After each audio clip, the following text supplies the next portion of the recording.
Well, first I want to say to this young man, before somebody take his head off, cause see, that's that new school bulls crap that these kids out here, they easy to fly off their mouth with that.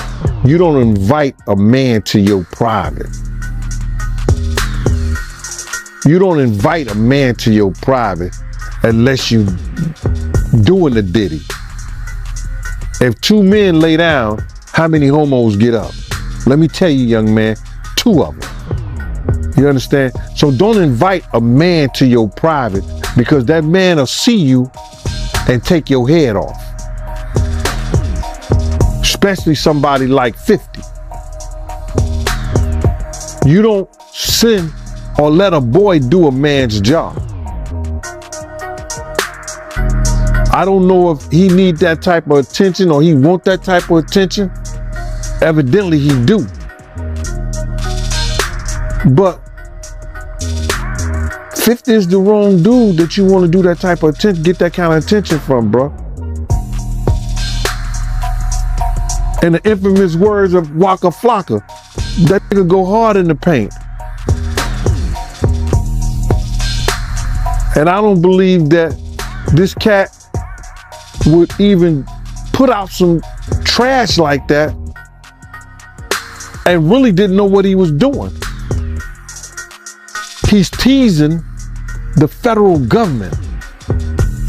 And I told y'all, the Southern District of New York do not play. Diddy's ex-bodyguard, Jan Deal, has issued a blunt warning to Christian Combs, claiming he's put himself in danger.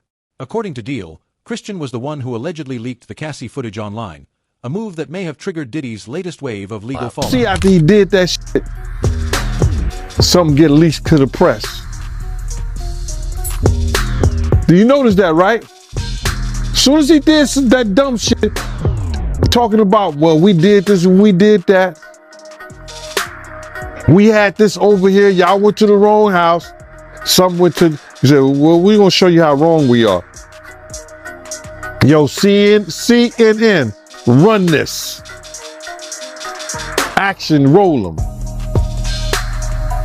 Don't play with the feds, bro. Because you got to realize this. They got a lot of time. All they got is time. It looks like Diddy's own son might be the one who lit the fuse, allegedly setting off a chain of events that could land his father behind bars for life. In law enforcement for 27 years, and I had the opportunity to see HIDA. It's a place, whereas they have the state, the feds, the NYPD, the Department of Corrections, and the state police. Yo, this place could be half of a basketball court. That's where they just got lines of computers with officers of all different people and officers just on the internet. Whoever's over that case, whoever's working that case, don't you know they saw that and took it to their boss? Just 2 days after showing up to his dad's sex trafficking court hearing, Christian Combs was seen living it up with his girlfriend, Raven. A video circulating online shows the pair smiling and vibing after Raven's appearance at the Essence Feed to Funds panel. Hi,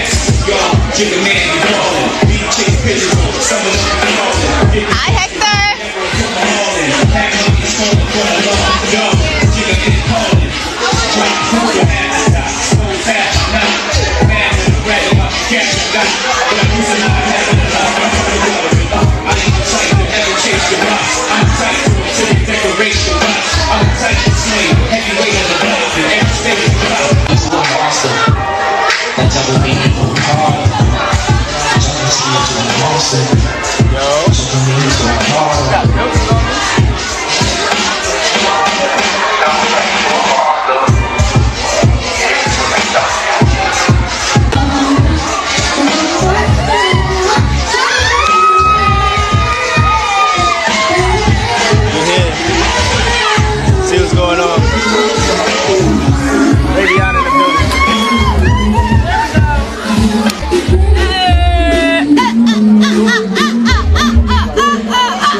Cause I'm coming up, you all my niggas,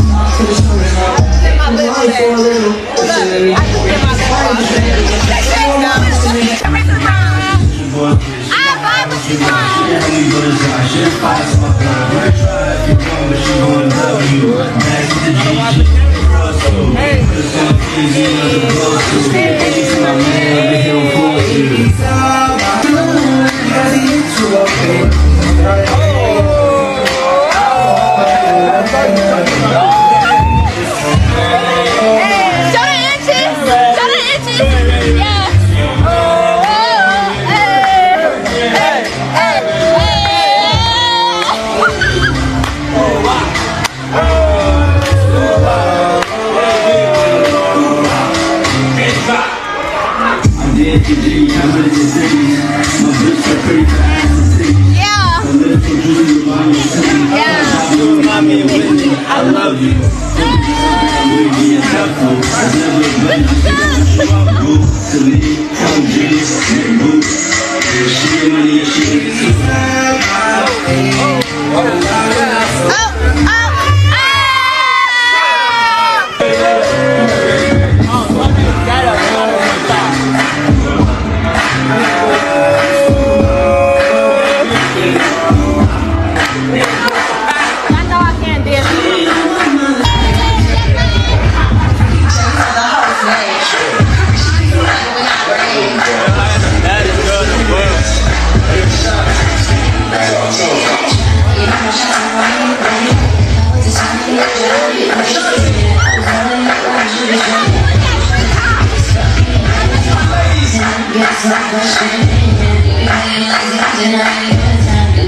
Hours after showing up to his father's high-stakes court hearing, Christian Combs was caught on camera kissing his girlfriend, Raven, and partying with friends, loudly proclaiming, "She's the baddest girl in the world."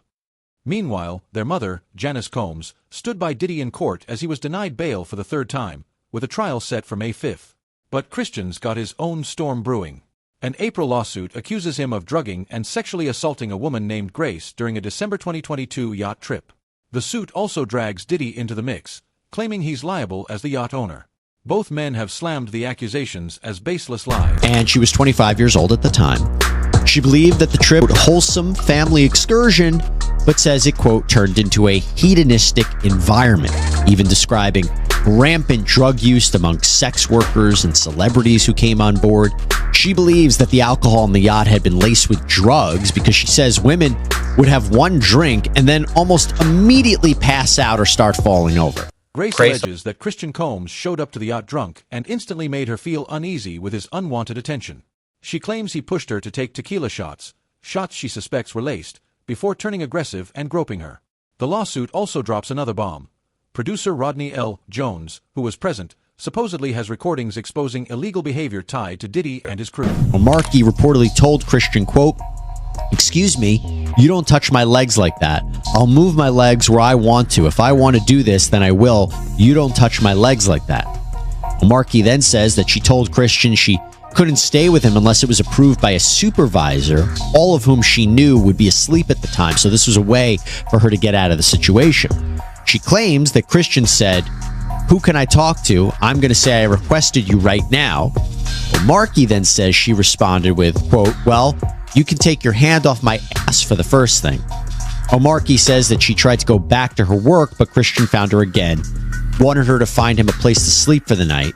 So she ended up taking him to the cinema room for the yacht, which doubled as a place for people to sleep. And she claims that is when Christian blocked her and groped her, took off his clothes, tried to force her to perform oral sex on him. She says that she was able to fight him off until someone came in. Now, the lawsuit goes on to say that O'Markey told the yacht captain what happened the very next day, but he didn't believe her, didn't do any sort of real investigation. She says the captain retaliated against her for months after the alleged assault, before ultimately firing her in May of 2023. Now, aside from her account, aside from a potential other witness, right, the person that allegedly walked in on this, what proof is there that this happened? Well, she reportedly has photos of the bruises that she says were caused by this event with Christian Combs. The quote was, "Our attempts to share this proof with Mr. Jones's attorney, Tyrone Blackburn, have been ignored, as Mr. Blackburn refuses to return our calls. Holly goes on to say, "We will address these outlandish allegations in court and take all appropriate action against those who make them." Then the attorneys for Universal Music Group, one of the defendants who are also being sued by Rodney Jones for their alleged participation and facilitation of the abuse and trafficking claim by Jones, they argued that the claims were so, quote, offensively false that one of these attorneys, Donald Zakarin, wrote, "A license to practice law is a privilege. Mr. Blackburn, plaintiff's lawyer, has misused that license to self-promote, gratuitously, falsely, and recklessly accusing the UMG defendants of criminal behavior." So a lot of back and forth that we're seeing right here. And again, to be clear, everything that Diddy and his sons are facing are accusations. They haven't even been criminally charged. These are civil lawsuits. There has been no finding by a judge or a jury that they are liable at this point. This marks a major turning point. Diddy's behind bars, and the bombshells just keep dropping about him and his inner circle. With 6 more lawsuits piling up and explosive claims surfacing, even Jan Deal says Diddy's chances of beating this case are looking razor thin. 2025, that's when Diddy trial starts. How you feel about it, man? I think if they lawyer got that off, they did a great job. Because you got to realize some of these cases, even you get regular drug cases, they be taking a year or 2 years to go through all the paperwork, everything they want to do, how the guy weighed out, getting the witnesses and everything together. I think the lawyer thinking that they're not going to be able to give them discovery and enough discovery in that short of time. Because the prosecutors are not going to present anything to the court that they think they can't prove.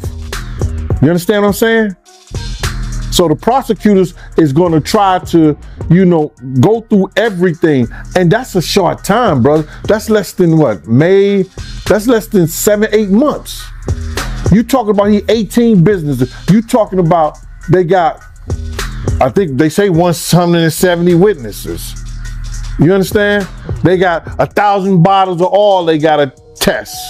Allegedly baby oil that they got to test. And I said allegedly baby oil because that's what the prosecutor said. Alleged baby oil. He didn't say baby oil. He said alleged baby oil. So that means that it may be something, or some of those bottles wasn't baby oil. You talking about victims and their statements and presenting them to the courts.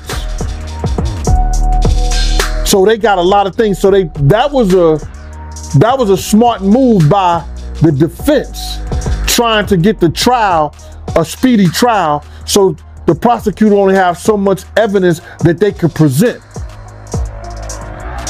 It could help them and it can hurt them too. How you feel about Diddy lawyers coming out blaming the government for leaking, the tape of Cassie? Well, the lawyers are doing what they supposed to do. They supposed to trying to try this case in the public's eye. You understand? So Diddy could probably get off by them saying that the prosecutors them released the tape. The grand jury have every right to see any kind of evidence out there that the prosecutor want to give them. Now, them leaking it and everything like that, that's not going to decide whether the judge is going to allow them to dismiss the case because they leaked this this trial, because they're going to try to state he can't get a fair trial because the prosecutors are trying to win their case in the public's eye. That's not going to be, it's going to be up to the judge to decide whether that was significant enough to not have this trial. His lawyers are trying to do anything, and they're going to try to do anything to win this case without it first going in front of a jury, without it first going in front of the judge like that. So what they're doing is they're going to try to play all different kind of cards to make us think, you understand, the dude is innocent and he's been done wrong and unfair. That's what the lawyer's supposed to do. But it ain't gonna work, bro. It's not gonna work. Just like, hold up, but just like first bail denied, second bail denied, The third bail denied. They don't trust the lawyers, and they damn well don't trust Diddy being out in public or in the streets or at home at any time. I think that they trying to beef up their case, bro. They're gonna continue to beef up their case once they continue to dig and get stuff. Once they continue to dig and get more stuff from the business part of it, they're gonna use those charges.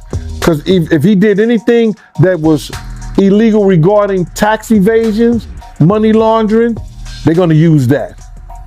If he had used his company and his power for the racketeering and things like that, so they can get the RICO Act on there, they're gonna use that.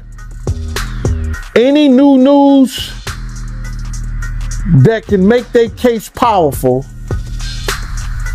and they could present it to the court, they're gonna use it.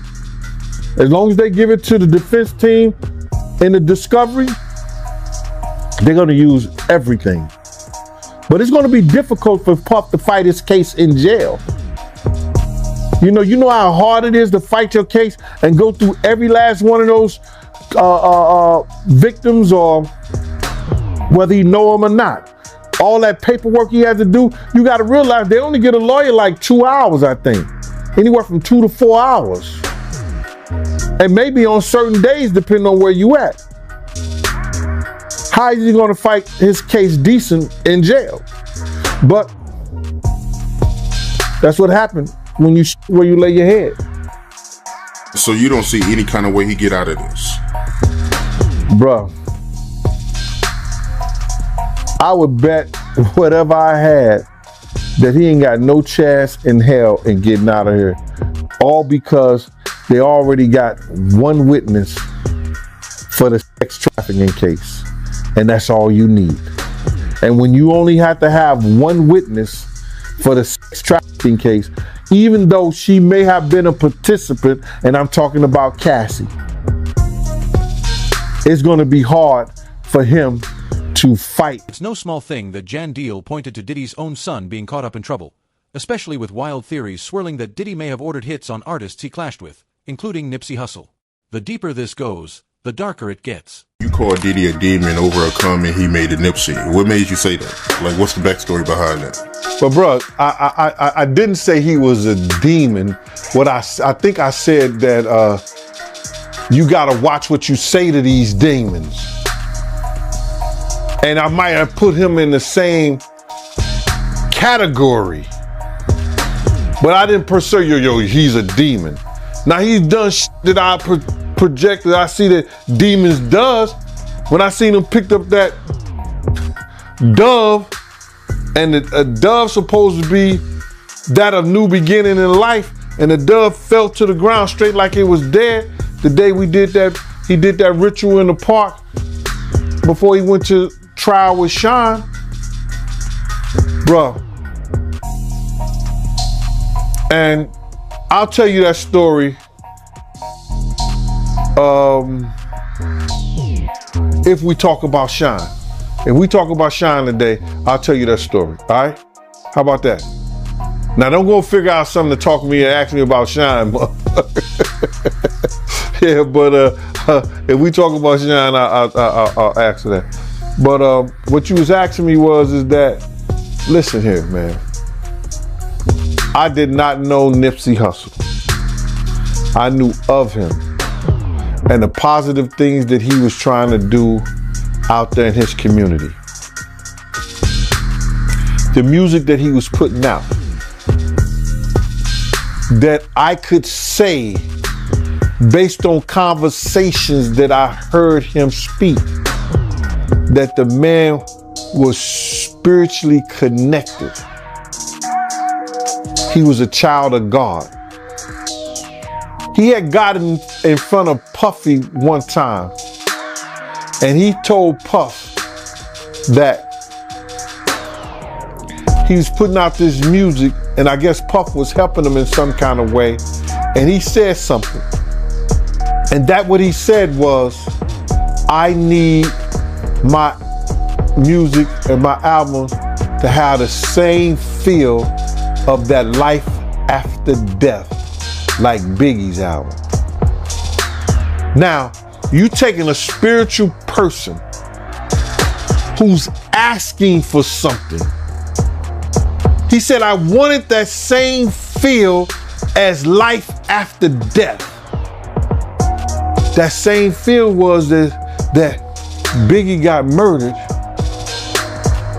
and he went on to sell about 10 million albums or 10 million copies. I was saying, you gotta watch what you say to demons, because it just might come true. You just gotta watch what you say, brother, because God said that you say it by mouth, you believe it in thy heart, and it shall happen. And when you got a strong spirit, and you that type of person, you gotta watch what you say out your mouth, man. You think it was a good idea for Nipsey to be cool with Diddy?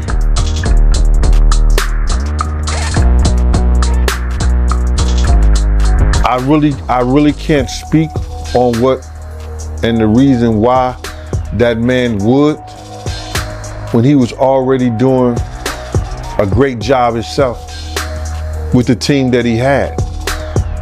But somebody convinced him that that would be a good look for him. But no disrespect,